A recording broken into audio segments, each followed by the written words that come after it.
Jacob had 12 sons, but one he loved above them all.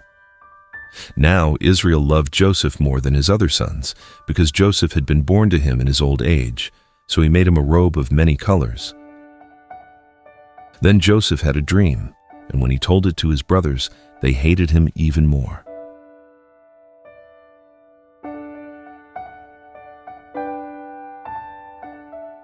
"Here comes that dreamer," they said to one another. "Come now, let us kill him and throw him into one of the pits. We can say that a vicious animal has devoured him. Then we shall see what becomes of his dreams." So when Joseph came to his brothers, they stripped him of his robe, the robe of many colors he was wearing, and they took him and threw him into the pit. Now the pit was empty, with no water in it. So when the Midianite traders passed by, his brothers pulled Joseph out of the pit and sold him for 20 shekels of silver to the Ishmaelites, who took him to Egypt.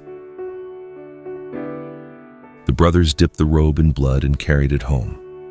Then Jacob tore his clothes, put sackcloth around his waist, and mourned for his son many days.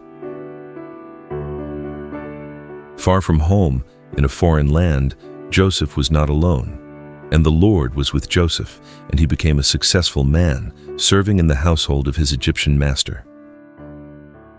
He did what was right, and it cost him everything. So Joseph's master took him and had him thrown into the prison where the king's prisoners were confined. While Joseph was there in the prison, the Lord was with him and extended kindness to him, granting him favor in the eyes of the prison warden.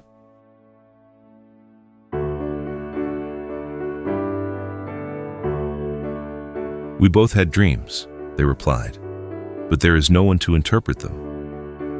Then Joseph said to them, "Don't interpretations belong to God? Tell me your dreams." The cupbearer was freed, just as Joseph said. The chief cupbearer, however, did not remember Joseph. He forgot all about him.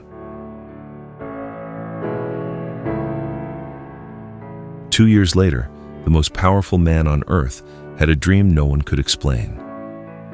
Pharaoh said to Joseph, "I had a dream, and no one can interpret it. But I have heard it said of you that when you hear a dream, you can interpret it."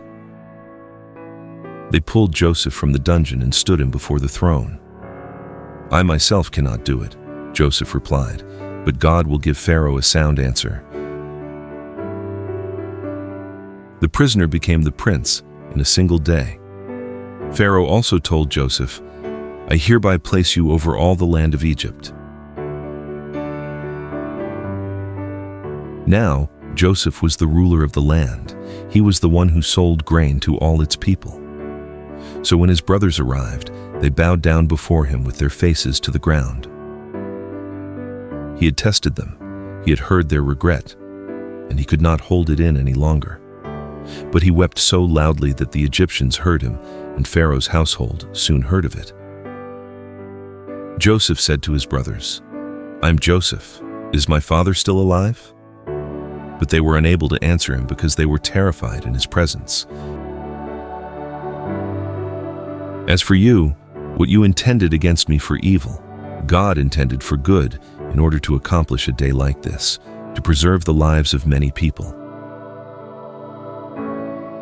Joseph's story points to a greater son, beloved of his father, betrayed by his brothers, sold for silver, and raised up to save many.